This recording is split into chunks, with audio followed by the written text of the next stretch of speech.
Hey y'all, and welcome to The Application, a podcast nestled nicely in the Enrollify Podcast Network. This is your guide, Corinne Myers, and I am so excited to share my love of higher ed marcoms, student experience, and campus worlds. My friends at RARA were awesome enough to sponsor all of the insights and ideas I get to share with you over the course of the Applications episodes. So let's get into it. Today we're here with Cooper Jones, who is from RARA. His company is sponsoring the application, and we're here to talk about student experience once again. So Cooper, thank you so much for being here. I would love to hear, your title, a little bit about your day-to-day and kind of like the lay of the land, what you're currently seeing in student experience. Awesome. Yeah, thank you so much, Corinne. It's been a privilege of ours to be able to sponsor the podcast, so we're excited to have me on a guest. So thank you again. As you said, my name is Cooper Jones. I'm one of the co-founders and the CEO of RARA. And, really what we focus on is the student experience, which is pretty pertinent to today. The vehicle in which we focus on enhancing that, fixing that, scaling the student experience is through a mobile application.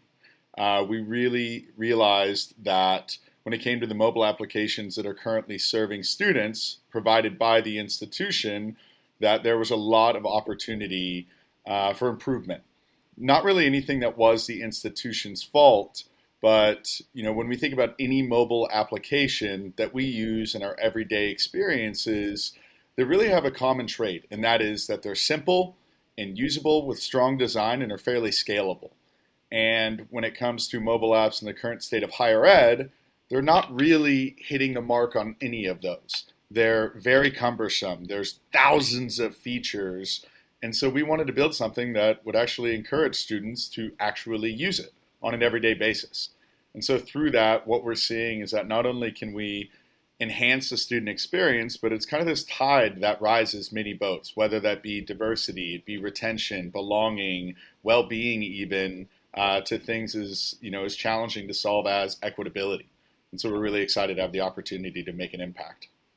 So that's super interesting. I was at the University of Michigan and we had an app and we tried to use it in lots of ways. And what's interesting to me is how many things it was supposed to do, which meant it really didn't do anything because we were expecting it to solve lots of problems. What sort of specific problems are you looking to solve with this app? Yeah. Well, I think that, I kind of covered the more macro level problems, but I agree completely with you.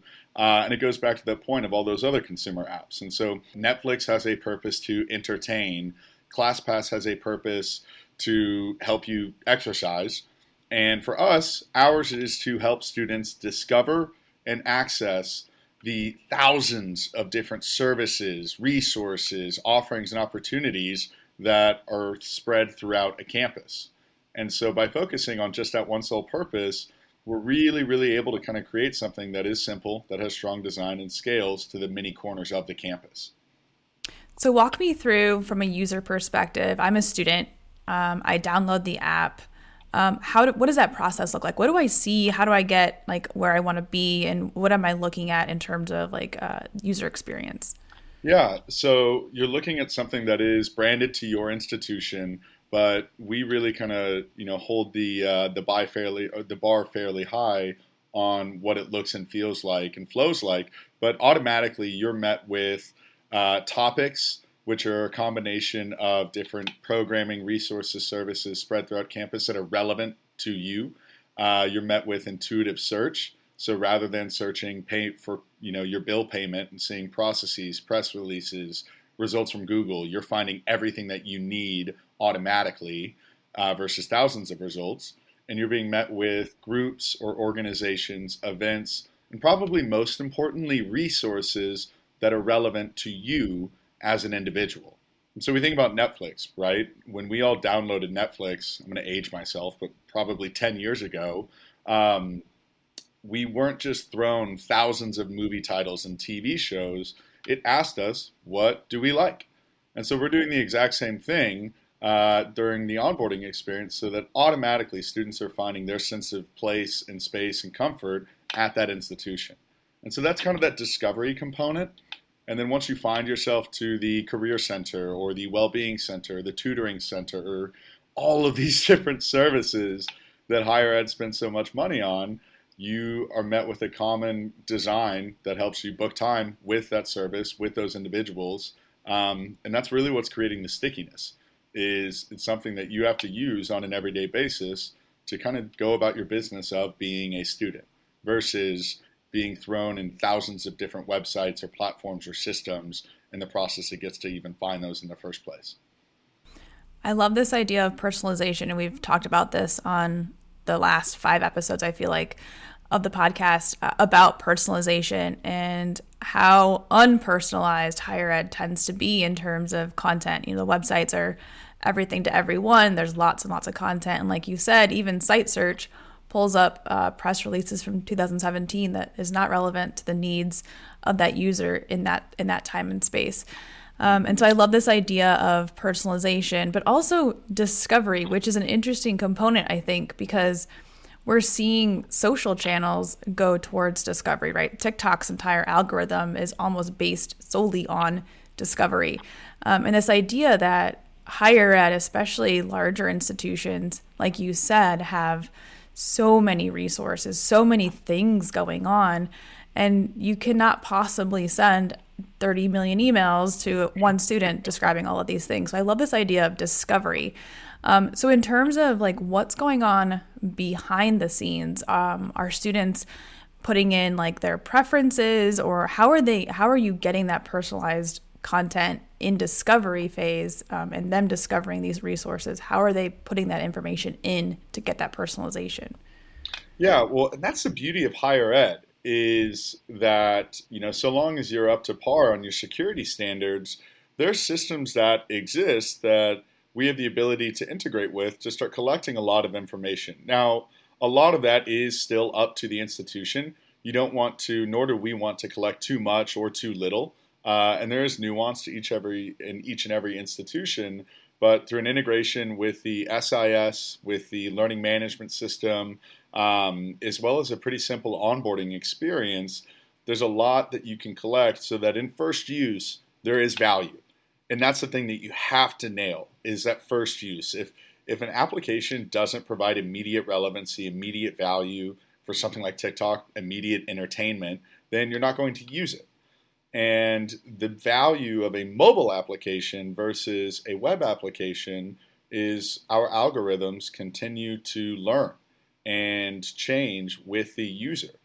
And so all of that is directly correlated to what is on campus. And so the product and kind of the institution grows with the student, no matter them being a first year to their entire time or term of being a student at that institution. And so it's pretty neat what you can do if you are mobile first. I love this idea of experiences, and we talk about student experiences a lot. And then also the intersection of what brand means to students and how that brand is formed inside their heads, right? So brand is like this intangible thing that we as marketers and communicators try to influence, but really ultimately it belongs to that individual consumer, in this case, student. But I love the idea of connecting students through a seamless experience that they're used to, like you said, on all the other apps that they're using, right? So students are regular people, in case anybody didn't know that, and they're using apps every day in their everyday lives. And the expectations of those apps and the experiences they're having with those apps influence their expectations of all other apps. And so this idea of having an application that is just as easy to use as Target, as TikTok, as all the other apps they're using is incredibly important, because like you said, that expectation is there that app is easy to use, it's pretty, and it's also relevant to what they need in that time. Yeah, I couldn't agree more. And, even with that, I think there's a really important distinction to call out between the influence of other consumer applications and the mirroring of other consumer applications. So one of the things that we always had influence us is, Instagram. There's a reason that the help page on Instagram is so hard to find. And that's because it's really easy to use. And, that's where influence takes the cake. over mirroring with something, say, like messaging. We've heard other institutions tell us that there's other providers out there that are great companies and great people, but are saying, well, this is like Facebook for your campus. And if that's the case, a strong and powerful product, but wouldn't they just use Facebook? Or something like messaging, well, wouldn't they just use Discord? Wouldn't they just use iMessage? And so there's really this fine line that you need to take. And the way that you kind of toe that line is by actually meeting with and working with the students. What is it that they need? What is it that they want? And what is it that they're expecting? And that kind of has driven every single aspect of our product since day one.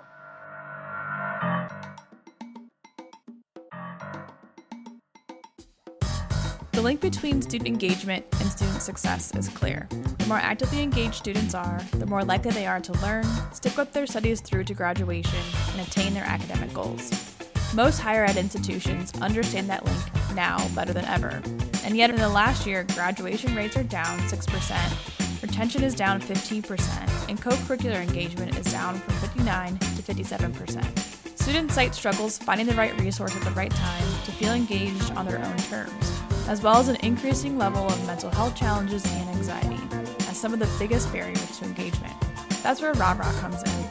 RARA Student Engagement and Success Technology makes it easier for your students to engage with information, services, resources, and tools they need every day in a single app.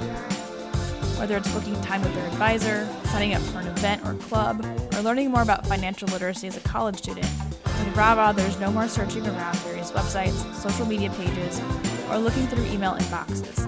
It's all within the RARA app. Even better, over time, the app will learn what is most relevant to your students and will push those resources first, similar to a Netflix experience.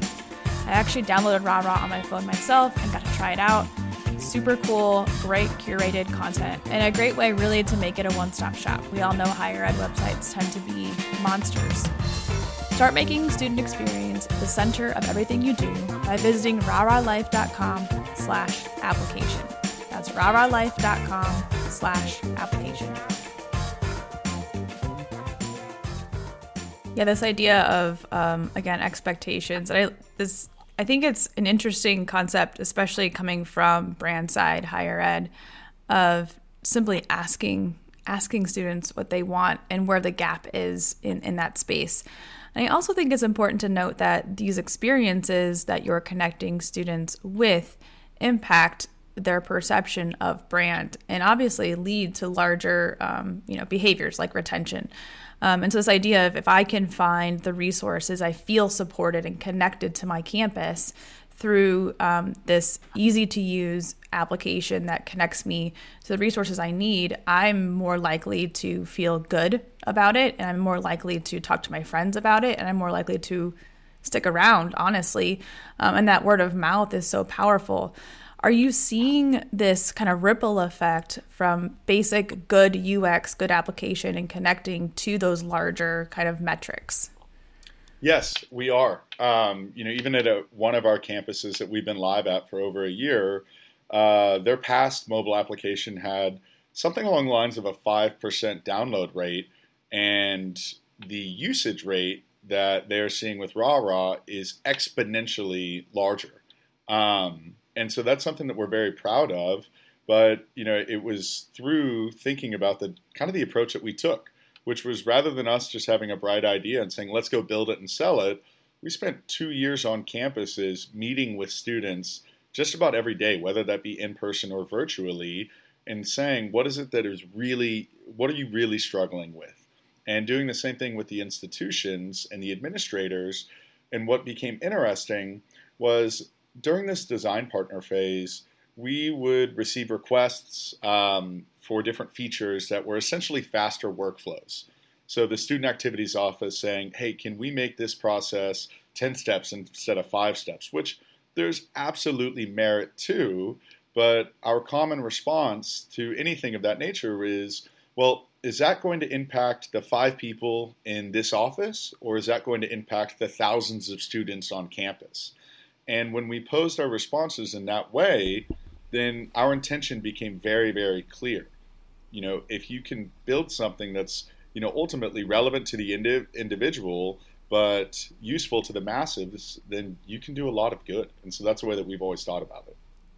That's super interesting. I think as higher professionals who are, I believe, strongly believe we're all doing our best. And there's so much going on and a lot of individuals wearing multiple hats. Sometimes it's hard to step back and look at the larger picture and ask, is this good for the student, or is this because we have admin issues or operational issues internally that are maybe hindering progress? And as a student especially coming in without any knowledge of the institution they've enrolled in, they don't know any of the back end admin issues or why we have to do, a 3-page form fill to get their information, or why we're doing all of these things, right? They're just having a bad experience, and their expectations, again, are super high, and we're not meeting those expectations. So I love the idea of ensuring that even administrators on campus understand that this is student-centric,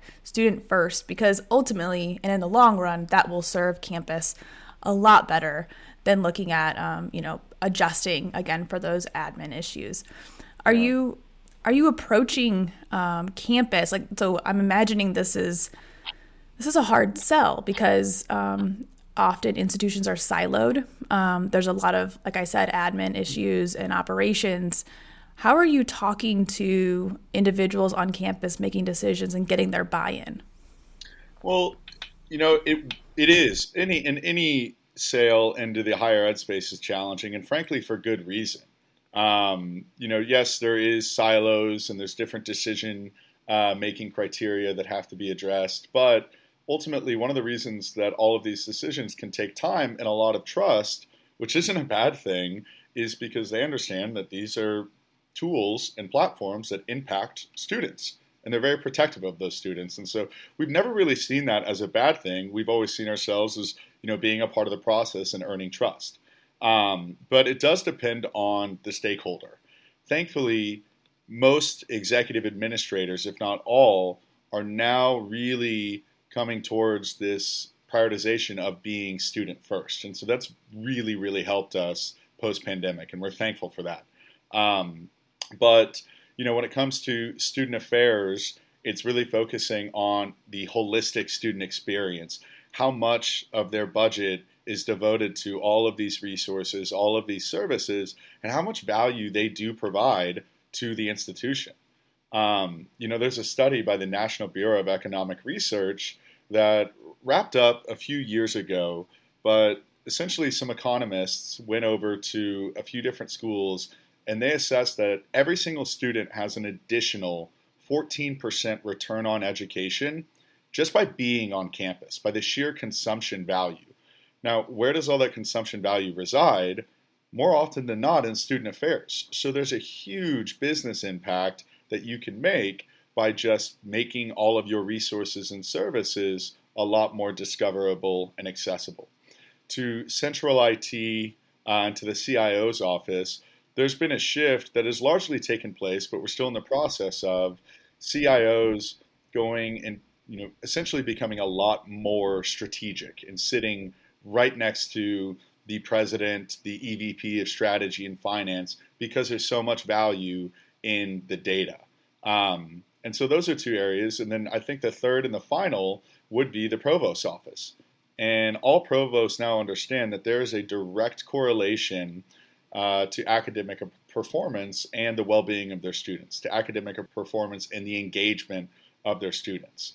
And I think that was one of our biggest challenges, was when we started in 2018, when we hear the word engagement in higher ed, our heads, our hearts, our experience automatically goes towards email engagement facilitated by a CRM, which is great, or it's traditional engagement like joining an organization or attending an event, which also are great. The data does show that does increase student success. But the reality is that students are engaging with the campus so many more ways every single day. And to go back to the point that you made just a couple of minutes ago, they don't see departments. They don't see these silos. They see one campus. They see, as you said, you went to Michigan, so they see one block in and they see one campus. and they want it to be easy. And so, in order to make an impact and address those needs, you need to build something that is that consumer experience for the student, but also is very easy to implement, to integrate with, and to set up for the institution so that they can get as immediate of an impact as possible.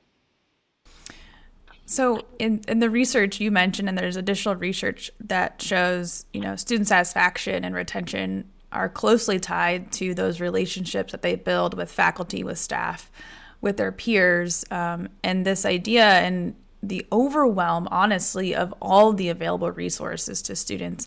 Sometimes it feels like, as higher ed professionals, we are setting up and building these resources and providing these resources, but no one's ever talking about them or pushing them out to the person who would most benefit from them. And I grew up in Iowa, so forgive me, but it's if you build it, they will come is not true, right? If you build it. Don't apologize for being from Iowa. It's a great state. I'm actually going out there next week. You're going to Iowa next week. I am. Yeah, I'm looking forward to it. Great. Lots of cornfields. There's cities there, but I literally had a cornfield next to me. But yeah, the whole idea of if you build it, they will come is not true, right? You have to build it and then talk about it, and then maybe they'll come. And so this idea of not pushing out all of these amazing things that are available to students in ways that are specific to that student. So I love this idea of we have all these resources, all these amazing things that are happening, and you, student, get to tell us what you'd be interested in, because it would also be too much to tell them about all the resources available to everybody, because they're not this general person. They're a very specific person with specific motivations and interests. And so I love this idea of taking that huge amount of resources, putting it into a digital format that they know and have grown to expect, but also filtering it for them specifically. So I'm interested in how did you come, why this? Why was this the thing that you wanted to build, you and your company? Why was this the thing you wanted to build in higher ed, and how did you figure out that was the gap? Well, I want to address, the comment you just made is just so spot on. And one of the best compliments that's ever been paid to our team was from a chief student affairs officer who told us that we were enabling their department to go from feeling good to know that they're doing good. Higher ed spends an aggregate about $300 billion a year on student services. What is there to show for that?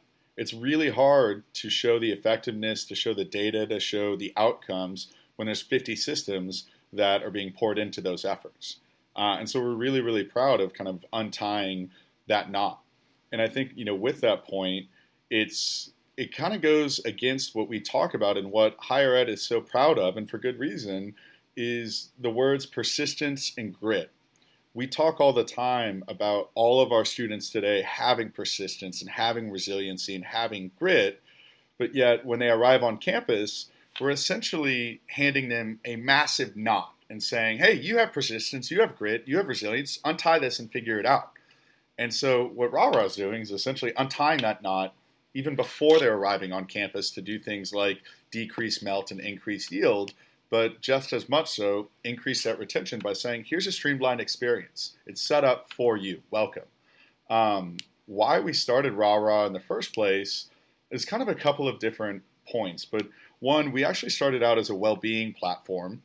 And early on, we saw that higher ed was investing so much in the well-being of their students, but all of this was in marketing, it was in infrastructure, it was in human capital. There really wasn't much from a technology perspective, and so we wanted to go and be the first at that. And we started as that. It was going really well, but a lot of institutions came to us and said, hey, this is great, it does fill a gap, but it's contributing to this larger, frankly, a lot harder problem, was that this is just going to be one of 50 different tools that a student is going to have to use. And so what can you do to simplify that experience? And so that's really what kind of morphed us into being what we call a community engagement system. And the way that I like to think about it now, and I think what motivates me in the morning, is my own college experience. I'm a kid from the Midwest as well, about 40 miles west of Chicago, and I went to Oklahoma State. And the only reason that I went to Oklahoma State is because my big sister went there. I've always looked up to her. We could have a podcast about, her successes. I'm really proud of her. But all that being said, I didn't know anyone. I didn't know anything about OSU. But despite that fact, the moment I arrived on campus, I was set up for success. I had someone there on day one to say, hey, this is where this is. This is how this works. This is who you should talk to. This is where this is. This is what you would be interested in. And that's a privilege. I mean, point blank, a majority of college students in America do not have that luxury or privilege. And so as we were building Rah Rah, we realized, and I don't know if my sister would appreciate this, but that we were kind of building a digital version of her, a digital white glove service, a digital, concierge, so to speak, so that every single student could have exactly what I had the moment I arrived on a campus that was very unfamiliar to me. I think the note about the grit and, we've talked about students and their resiliency, especially as COVID, ravaged the nation and just transformed education, I think for forever, and honestly took away a lot of experiences that students could have had. And this idea that, yeah, I'm resilient, but can I have a break, please? Can I not be resilient for a second? I think we'd all like to stop being resilient and kind of take a deep breath. So this appreciation for taking those experiences and making them easier to navigate, to adjust, to consume, I think is so important. And then this idea that students and taking a step back, especially as higher ed professionals, I think, and I say this to my friends a lot, the best person to secret shop your institution is a millennial with anxiety. Because let me tell you, I need to know all the information. I need to know where to park. I need to know how to make an appointment. I need to know what to expect, what's going to happen during, what's going to happen after, right? I want to know all these things so I feel confident in my decisions and can take the next steps. And I, again, will do it over and over again. So my expectations of my journeys in everyday life match those of students, right? Students come in, and if they want to make a appointment with the CAPS office, because you told them you care about mental health and wellness, but they can't because they can't find the website, they don't know where to go, and they have no idea what they're doing, you've created way more anxiety, and you've also broken that experience, and now your brand and their brain is less, and they can't make other decisions or have better experiences in the long run. Yeah. So this idea of consolidating not only resources, but making it easy to access them, but also setting expectations of those services and those resources. So I love this idea of, like you said, you had this, personal tour and personal almost hand-holding, if you will, with your experience. And so creating a digital experience that almost it does provide a more accessible way to provide that experience, to simply put yourself in those students' shoes and ease their anxieties. Because honestly, we're all standing at a bus stop and no one's going to say, I have no idea what I'm doing, because we all assume everyone else does and we're the only person who doesn't. But in reality, we have no idea what we're doing all around. And so this idea of providing that information and resources in a way they can access is huge and life-changing almost to those students as well. It can be, depending on the student. It's not too far out to say something like that. And that's something that we have to earn every single day. And it's not something that we take lightly. But, a way that we like to think about it is that it can take me 4 taps of my thumb to set up a bank account, to invest in a stock. But it takes a student 17 clicks to get a career advising appointment, probably some typing or some phone calls, or a tutoring appointment, whatever it may be. And so those experiences can be automated. And what's, I think, really important is change is hard in any industry, and it's especially challenging in the higher ed space. And so that's where we are thankful that we took our time to build Rah Rah, because, on the surface level, if someone sees a platform like Rah Rah, they're going to be like, oh my gosh, this changes our entire campus. This is going to be a challenge. This is going to take years to implement. And the reality is that that's just not the case. When you leverage true integration, and by integration, it's not putting a button in our application to send you to a web page that's a poor user experience, then you can really kind of limit the disruption to workflows in all of these different departments so that they can keep using the systems that they may or may not liking. We hope that they like them. But the student has that one single pane of glass that they can look through on an everyday basis for whatever it is that they need. So in terms of, we talked about user experience, specifically student experience, I'm interested in the people behind the scenes experience, right? So the people at the offices making those appointments and looking at those bookings, and then also the admins, and what do they see and how do they experience the app? And what does that mean for them in terms of a better student experience?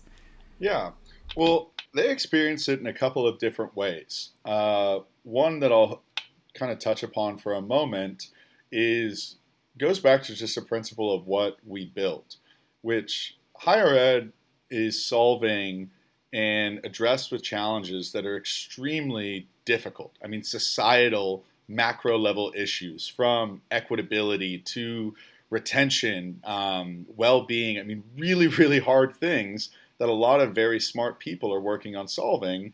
And when we were building RAW, we took a step back and we said to ourselves, how do we distill this? How do we simplify just ultimately what our value proposition is, but also what the problem is?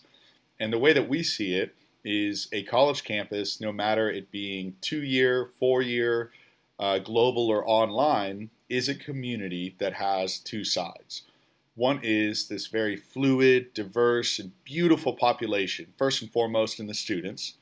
And on the other side are all of these static services, resources, offerings, and opportunities. And our job is just to make the space between simpler for those students and smarter for the institution. But as it turns out, and this was fairly organic, there's other stakeholders that have this very same or similar rights and access to all those services, resources, programming, and that's employees, faculty, prospective students, the alumni, and even the general public, to talk about the town and gown relationship. And so all of those types of users can experience RAW from a front-end perspective so that they immediately have that sense of belonging, have an easy work-life balance, have an easy experience exploring and a relevant experience exploring the institution. So I think that's one thing to call out. It's why we call this a community engagement system versus a student life platform or an engagement platform or so on and so forth. The next side is, from an administrative perspective, giving them the ability to observe data in real time from their phone or from the web, so that they can see at any given point, oh wow, the Wellbeing Center is being utilized on Thursdays from 2 to 4 by these students, but on Mondays it's being utilized from 1 to 3 by these students. And so really getting intelligent and accurate about that types of data that can span any corner of campus. We also made it very easy for them to essentially create, update, or manage the content within the application. I'll sound like a TikTok influencer, but content is king. And one of the reasons that the utilization of mobile apps in higher ed dwindles is because it's really hard to keep them fresh. Right now, if I am the resource leader, so let's say I'm the director of the Wellbeing Center at an institution, and I want to update the photo in the mobile application, or I want to change the word from to the.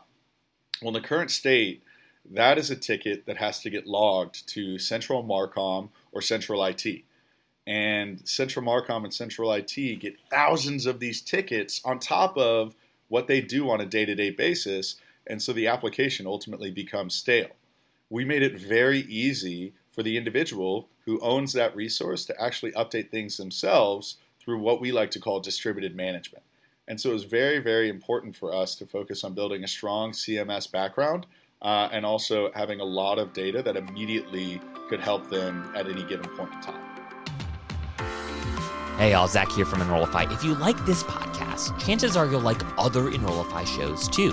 Our podcast network is growing by the month, and we've got a plethora of marketing, admissions, and higher ed technology shows that are jam-packed with stories, ideas, and frameworks that are all designed to empower you to become a better higher ed professional. Our shows feature a selection of the industry's best as your hosts. Learn from Mickey Baines, Jeremy Tiers, Jaime Hunt, Corinne Myers, Jaime Gleason, and many, many more. You can learn more about the Enrollify Podcast Network at podcasts.enrollify.org. Our shows help higher ed marketers and admissions professionals find their next big idea. Find yours at podcasts.enrollify.org. That's an interesting topic, especially in higher ed from our comp teams, this idea of how do we keep information updated while maintaining standards for brand, for voice and tone. And so I'm assuming that the back end, when those individuals and those individual resource departments are updating things, it's not like they can change the logo or make it pink. I assume it's mostly just content updates, right? Correct. Yeah. We'll keep using your alma mater in Michigan. I do not think that anyone would appreciate a pink block M in their official or one of their official applications or something like that.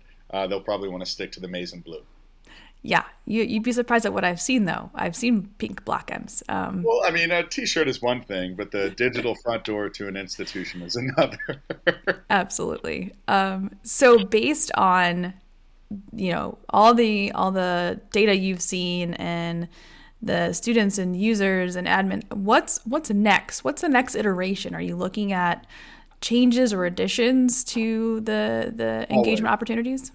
100%. I think that that's probably our biggest differentiating factor is, for some reason, in the higher ed software and technology space, there's been a bad habit that's grown of upselling, which slows down innovation and it breaks budgets for institutions. And we really operate on more of a release side of things. And so we are constantly meeting with our partners or with our potential partners on things that they need, things that they want. Corinne, if you were a chief information officer or a chief student affairs officer, we would go through the product, but we would spend just as much time talking about our roadmap, talking about where it is that we're going next, because what we build today is not what we want to be tomorrow. We want to be V2, V3, V4. And so we're constantly questioning our product, we're constantly critiquing it, we're constantly enhancing it, and constantly adding to it in a way that is organic. So we don't want to go down the road of having 1,000 bells and whistles, but only a few of them ring. We want to be in a place where what we build provides an immediate impact. And so thinking about further integrations, thinking about further analytics and enhancements to other areas. So there's a lot of stuff that we're excited about when we look at our roadmap over the course of the next 2 years. At that executive leadership level, are you seeing common themes and requests that these individuals really want to see in community management in general and in student experience in general? Yes, definitely. And it depends on who that executive administrator is. But micro surveys are a big deal, are very important right now. Whether that be from a programming perspective or from the classroom perspective. Analytics and more flexibility in our dashboards are very important. Integrations are very important from the IT side of things. And so it really does just vary on who is kind of requesting things. And that's why it's so important to have a strong product team, having a strong product culture, because it's our job to genuinely and intentionally listen and look out for all of these comments, and then we kind of put them all together, and then we present what we believe to be the best, but then we take influence on it from our partners so that we can literally map out what should be built next, what should be enhanced next with the direct influence from our partners. And so when we work with the school, it's not a transaction of us just providing a platform and moving on to earn the trust of the next institution. It's a partnership. We are inviting them to have a seat at the table in the direction of this solution. And I think that that's so important, because that's how some of the more successful software companies in the higher education space have started and continue to execute. Instructure did it with Canvas in the sense that they didn't just think of the best LMS possible to then go out and compete with Blackboard as a startup. They spent 2 years building that before they even made their first sale. And so we saw that. We wanted to follow a similar approach. And as it turns out, there's so much innovation that has come from that approach that we don't want to hang that up anytime soon. We don't plan on it. Are the surveys that you mentioned part of RARA yet, or are those planned out? It's something that we're just exploring right now. We want to be intentional with anything that we do. We don't want to be a cure looking for an illness, but we are listening to everything that we hear from the market's perspective. It's super interesting idea. I know it's hard to get student feedback at scale, and so I'll be interested to see how that comes about. So in terms of, and actually I have a request for a feature. If you could make this but for employees, because let me tell you, higher ed employees navigating all the resources available to employees is a whole other ballgame. And so I think I'd really like to see that as well. So put that on your list of things to do. Yes, ma'am, I will. So in terms of, looking at, zooming back out a little bit and looking at student experience in higher ed, what do you think is the next thing or the next horizon or the trends that you're seeing that we're hoping, come about, or the way we change how we think about student experience in higher ed? What are you seeing in terms of larger trends and the future? I would say what I'm starting to see and what I get really excited about is, the reality is that today's traditional student is not what yesterday's traditional student was. I mean, these are folks that have jobs, that have families, that have commutes. And so I think, and it's something that community colleges have done a great job of thus far, is engaging in more community partnerships. And so, yes, there is that food pantry that is on campus, and that should be there, and that does so much good. But there's also the food bank that's on Main Street or in the next county down the road. And so what can these institutions that are anchor points of communities do to set up partnerships so that all of those services and those resources are just as discoverable and accessible as those that are on campus? And so we see that actually in the community college space, but I think it's something that'll be very important for the four-year space as well, because students today are just getting more and more diverse, and where they're coming from, where they're going to, and what it is that they're looking for. And so I think that the more flexible of an experience that you have, the more holistic that experience is, the stronger that institution will be. That's such an interesting topic to cover, the idea of community partnerships. I think for a while now, for some reason, higher ed, specifically, regional and larger institutions, have this desire to be global brands, which makes sense for some. But for many institutions, focusing on local communities and what they have around them, the resources they have available, and those potential partnerships is the biggest opportunity, I believe, especially for those brands, because those institutions serve those communities and they should serve those communities. And this idea of reinventing the wheel on campus, when you said there's probably a food pantry, a couple blocks down, and this idea of becoming a community staple to really not only protect the brand, but create a community in which is thriving and also advocating on your behalf.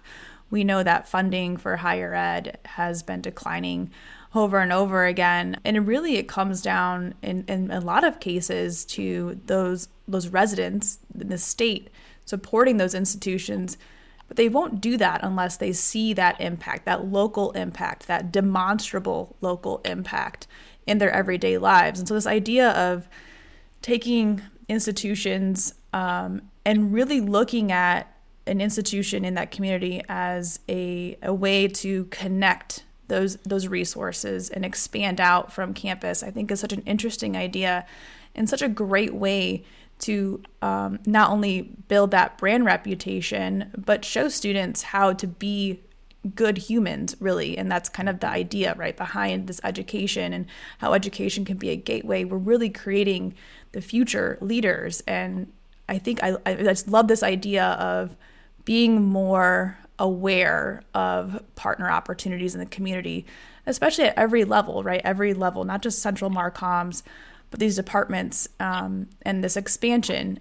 So in terms of what Ra is doing, and specifically, are you looking to expand those resources available to off-campus resources, or are there conversations happening with institutions you're working with?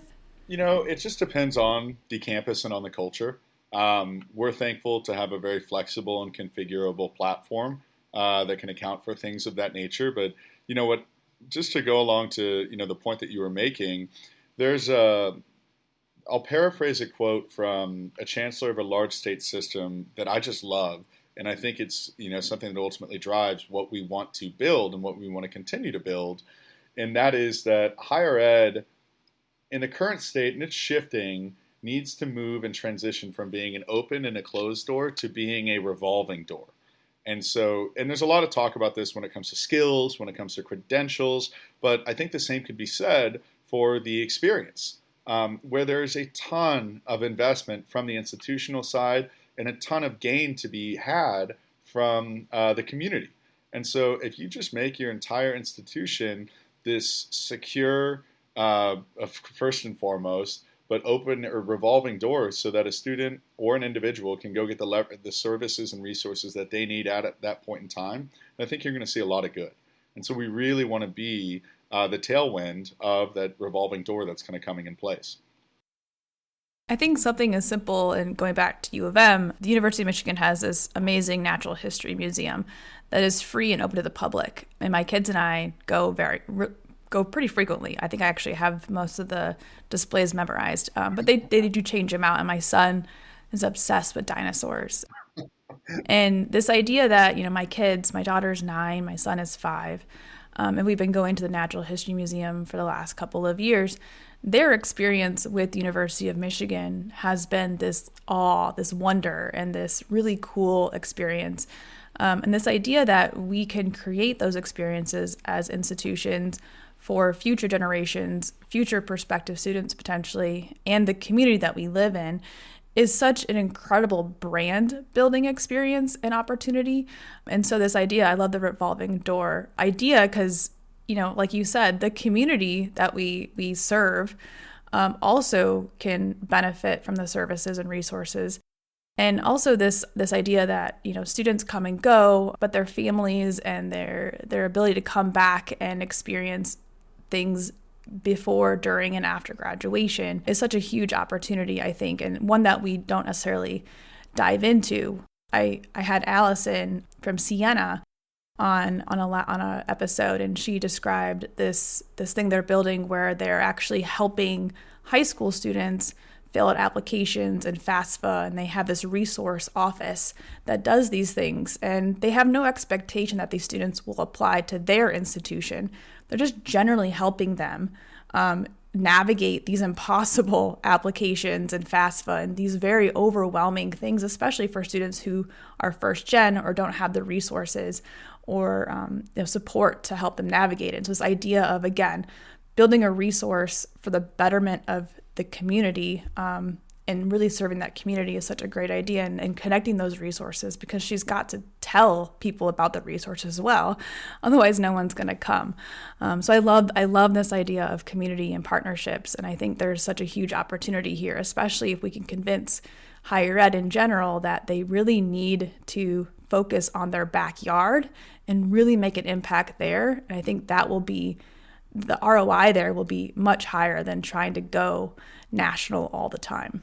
Well, and I think that actually, there's a thread between the two, right? In the sense that, you can enhance and strengthen what many call the anchor of the community, which is kind of what we're talking about right now, but also from a global perspective, whether that be with enrollment management or student recruitment to alumni engagement. And what I mean by that is, give in the enrolled student as well. So if there's a global campus that is headquartered, say there is, a campus presence in Florida, but they have the ability to assess, oh, wow, we have 200 students that are in the West Virginia area.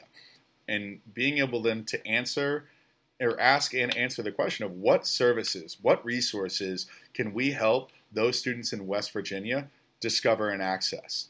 Or for that prospective student that is interested in Oklahoma State or University of Michigan but lives in California, giving them the ability from afar to discover and access the resources at Michigan or Oklahoma State that are relevant to them. And so this is the power of mobile, right? Is that you can actually start scaling your institution, whether that be from a literal resource and service perspective, but also just from that, application to enrollment. Like the entire enrollment funnel can be impacted by just putting all of the services and resources that you have in the hands of a student that is far away.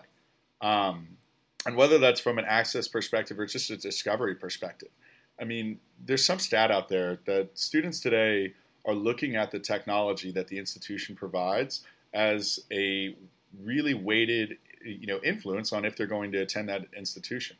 And so if I'm interested in Oklahoma State, but I live in California and I can hop on a platform and I can see, oh, wow, look at all these groups that are actually relevant to me. Look at these brand new resources and services that could serve me. That's going to increase my interest in attending that institution. And I think that we are in a shift right now where for so long, higher ed has been an enrollment-based business, and that's not going to go away entirely, truly entirely, because it is extremely important. But there's a shift in more of a balance between enrollment and retention. And so I think that partnering with a solution like RARA helps you kind of fight that battle on both of those fronts, which is pretty interesting. And it's doing it with the same flexible, configurable solution. So wrapping up here, a couple of final thoughts, because I never have a problem talking for an hour. Especially about higher ed, right? Right. We love it. I love this idea of simplifying what sometimes feels like an overwhelming project, which is the personalization of content to students, right? We know students are very unique individuals with different motivations and experiences and backgrounds that are all coming and doing things and making decisions based on incredibly unique to them experiences. And so this idea that we can take the resources, show them all the available things that they can take advantage of by simply having them give us a few data points based on their own preferences and kind of opt in and really hone in on the resources that are going to make the difference in their decision making, whether it is to enroll or stick around or tell their friends, I think is such a powerful difference. And it's honestly it's the first I've seen really of this ability. I've seen a lot of higher ed tech. I haven't seen many that allow for this discovery and this personalization in a way that actually mirrors or imitates the things they're used to and the expectations they have of apps. So I think it's incredible. I think it's something that we should all be looking at, whether it's rah-rah or just in general, this idea of personalization for students and not having to know every single one of their experiences, but letting them tell us what they need and customizing that experience to them, I think is such it's almost a pivot and movement away from students as a group to recognizing the individual within that group is huge. And the student experience, like I've said in all the other podcast episodes, is the difference. It's the biggest opportunity I think we have as higher ed professionals, is really focusing on that experience aspect. So I'd like to hear any final kind of thoughts or anything you want to kind of wrap up here in the last 5 minutes or so. Well, first and foremost, this has just been a blast. So thank you so much for having me again, Corinne. I appreciate it.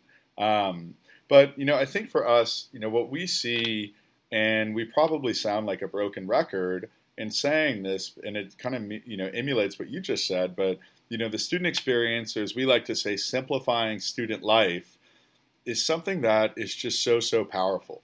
And, I don't mean to sound coined in saying this, but it truly is a tide that can rise so many boats. And we're seeing it live on campuses today.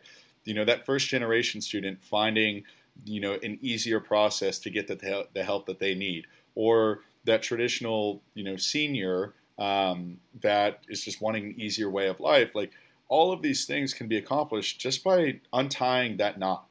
As you said yourself, students have no problem voicing their opinion, which is a good thing. They're powerful, and they have a voice, and they now have a microphone or a megaphone to voice those opinions. And so that isn't necessarily the issue. The issue is the process. And so you want to focus on that process and making that as easy and as consumer-like as possible. And again, there's just so much impact that can be made and a lot of data that can come from it. And I mean data from an ethical perspective, not, observing these students in an Orwellian manner, but really, really helping them, and doing so in a communicative way so that they're aware of that. But they, more importantly than being made aware of it, they can feel it. They can see it because it's in their hand every single day. And so we're just excited to kind of be at a place where we're gaining traction with the market. We're earning trust with the market. And I think that wasn't necessarily easy as outsiders that we're a startup. Ultimately, we've said the same thing since 2018, is that we want to be a partner, not a vendor. I don't think higher ed needs another vendor in this challenging time. They need partners that are going to be, on the ground with them, working every day to make an impact. And so we're thankful to be in that position. Well, I'm excited. I'm excited to see, more institutions not only take a student-centric approach, but really think about how they can better communicate resources and get those resources in front of the students that really need it. So to wrap up, tell me where I can learn more information. Well, I would recommend reaching out to any of my teammates. They're all a heck of a lot smarter than I am, and they're all wonderful. You could find any of us on LinkedIn, via RARA, or on our website, so www.raralife.com, or email any of us. It's the first name @raralife.com. I would hand out my phone number, but I don't know if that's the best idea. But we're in a place where, we like to listen before we even look to partner. And so whether it's a conversation to talk shop, to give feedback, to get feedback, to potentially partnering, we just want to be an ally to this space because it's so, so important, especially in America. It's truly a differentiating factor. And so we want to scale what that means, and we want to be there to serve a really, really kind of important piece of this country. Well, thank you, Cooper, so much. I've enjoyed this, and we will talk again soon. I can't wait. Thank you so much, Corinne. That's a wrap for this episode. Please rate and subscribe via your favorite podcast platform. And remember, a better student experience is always the answer. Hey all, Zach from Enrollify here. I hope you enjoyed this episode of The Application with Corinne Myers. If you liked this episode, do us a huge favor and hit that follow and subscribe button below. Furthermore, if you've got just 2 minutes to spare, we would greatly appreciate you leaving a rating and a review of this show on Apple Podcasts. Our podcast network is growing by the month, and we've got a plethora of marketing, admissions, and higher ed technology shows that are jam-packed with stories, ideas, and frameworks that are all designed to empower you to become a better higher ed professional. But Enrollify is far more than just a podcast network. Enrollify is where higher ed comes to learn new marketing skills, discover new products and services, and find their next job.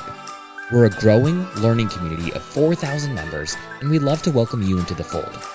You can access our free blog articles, newsletters, e-courses, and more, or purchase our master course on how to market a university with Terry Flannery at enrollify.org. We look forward to meeting you soon and welcoming you into the community.